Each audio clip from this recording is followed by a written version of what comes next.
Existem na vida da gente situações as mais importantes que precisam ser observadas sempre.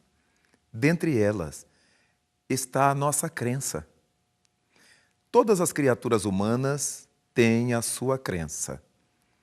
Independentemente de que seja uma crença religiosa, uma crença filosófica, uma crença esportiva, a crença na humanidade, todos temos uma crença. Mas vamos nos situar no universo da crença religiosa. As criaturas que são religiosas na Terra, por razões variadas, se multiplicaram em grupos os mais distintos. Em geral, todos esses grupos acreditam na existência de um Criador para a vida, na existência de Deus. Todos esses grupos admitem que, independente de Deus, também podem acreditar na existência das criaturas divinas, das criaturas de Deus, os seres espirituais. Em alguns grupos de crença, de fé, esses seres são chamados de almas. Em outros grupos, são conhecidos como espíritos. Dessa maneira, vale a pena pensar o quanto se distribui na humanidade em termos de crença. Quanta crença existe na humanidade? Existem aqueles que admitem que o indivíduo, quando nasce, tem a alma forjada na hora em que o corpo vai nascer. Para cada corpo novo, a divindade cria uma alma, a doutrina dogmatista.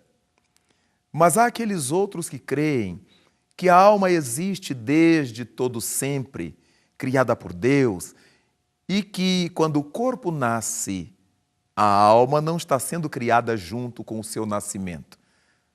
Mas é uma alma velha que passa a habitar um corpo novo. As mais variadas doutrinas espiritualistas admitem que haja uma alma habitante de um corpo físico, de um corpo humano, como é o nosso. Naturalmente, nós poderíamos perguntar se no reino animal também poderíamos pensar em uma alma para cada animal. Sim, podemos. Só que, como os animais fazem parte do reino dos seres irracionais, costumamos chamar de princípios espirituais ou de espíritos que se ensaiam para a vida humana. Sem que nos importemos com essa classificação nos reinos inferiores ao reino humano, dentro das classificações espirituais que os religiosos dão, verificamos que cada grupo religioso tem a sua gama de interpretações. O que distingue as diversas crenças espiritualistas são as suas interpretações. E quando dizemos espiritualistas, queremos afirmar que todas as crenças que admitem que além da matéria existe um ser espiritual, uma alma, ou alguém que escapa ao fenômeno da morte, essa crença será chamada de espiritualista. Esse indivíduo que sobrevive à morte do corpo é tido como um espírito, uma alma, ou que nome outro se lhe deseje dar. Dessa maneira, então, nós acreditamos em Deus, na sua existência, como o Criador não criado de todo o universo, cujos nomes variam de povo para povo, de cultura para cultura. E não nos importe se Deus seja chamado assim, como nós chamamos Deus, se seja chamado de Alá, de Yahvé, de natura naturans, não nos importará o nome pelo qual Deus seja chamado. Desde que essa entidade que tudo tenha criado seja, de fato, concebida por nós, entendida por nós, como sendo o Criador de tudo, e esse Criador de tudo será o nosso Deus. E desse modo, crer em Deus crer na existência de seres espirituais, de almas, caracteriza o espiritualismo. Todas as religiões são, por isso mesmo, espiritualistas. Desse modo, não temos por que ter preconceitos uns contra outros, se todos admitimos a existência do Criador e, como consequência dessa existência, os seus seres, as suas criações humanas, as suas criações espirituais. Então, aqueles que são católicos romanos, protestantes, evangélicos, reformados, budistas, taoístas, espiritistas, umbandistas, candomblessistas, judeus, islâmicos, todos são espiritualistas. Vale a pena pensar nisso, para que vejamos que há muito mais coisas em comum entre nós do que imaginamos.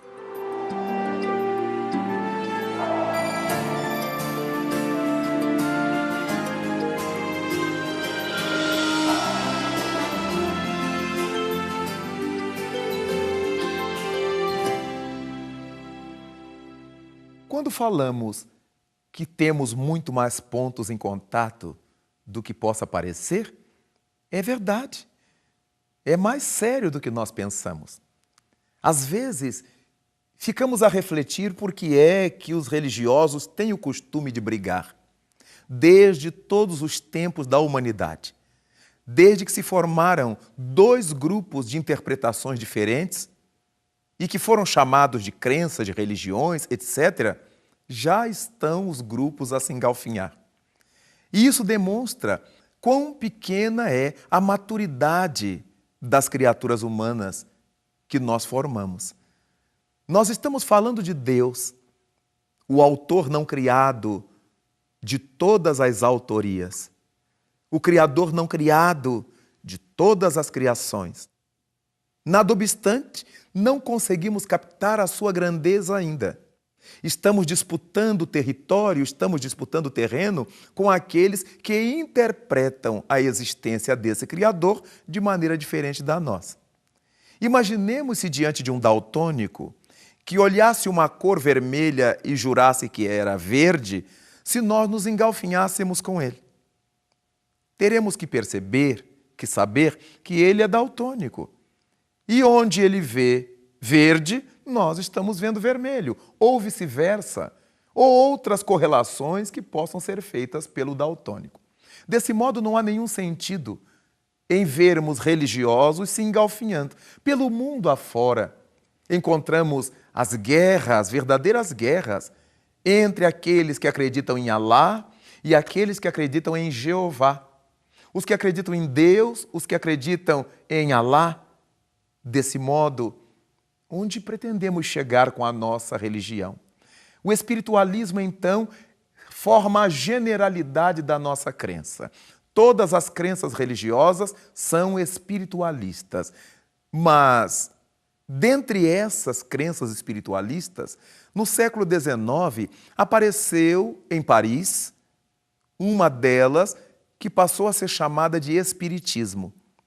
No dia 18 de abril de 1857, foi publicado um livro notável no Palais Royal, na antiga Galeria d'Orléans, intitulado O Livro dos Espíritos, e vinha assinado por um autor até então desconhecido. Esse autor era Allan Kardec.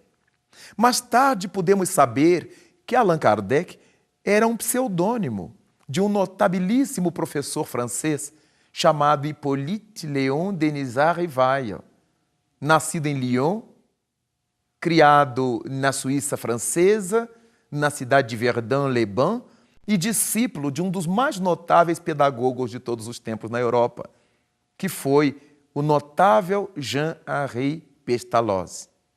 O Pestalozzi, que todos os professores conhecem. Ora, esse Allan Kardec trouxe-nos organizadamente os princípios espiritualistas que vieram formar o que se convencionou chamar com ele de espiritismo. Muita gente tem medo da palavra, mas é uma palavra como outra qualquer, criada exatamente para afirmar que é a doutrina dos espíritos. Ismo significando doutrina dos espíritos. Como falamos em materialismo, é a doutrina da matéria. Taoísmo, a doutrina do Tao. E desse modo, o Espiritismo trazia, nos seus pontos fundamentais, algo muito importante para nós, que estudamos o espiritualismo. Apresenta ao Espiritismo 5 pontos fundamentais, a saber, a existência de Deus. Muita gente pergunta ou se pergunta se os espiritistas acreditam em Deus. Ora, se o seu primeiro fundamento, o primeiro fundamento da doutrina dos espíritos é a existência de Deus, natural é refletir que os espiritistas admitem a existência de Deus. Não apenas acreditam nela, mas têm uma certeza da existência desse Criador não criado, dessa inteligência suprema do universo. E essa visão espiritista de Deus é uma visão que todas as religiões podem assimilar. Por quê? Porque Deus, sendo a inteligência suprema do universo, qual é a religião que fala diferentemente disso? Qual é a religião que fala contrariamente a isso?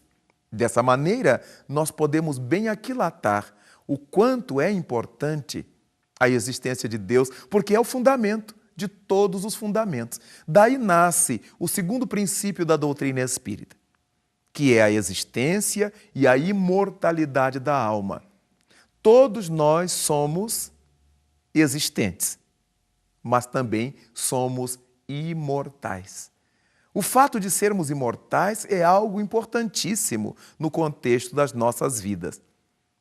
Morremos, mas não desaparecemos com a morte.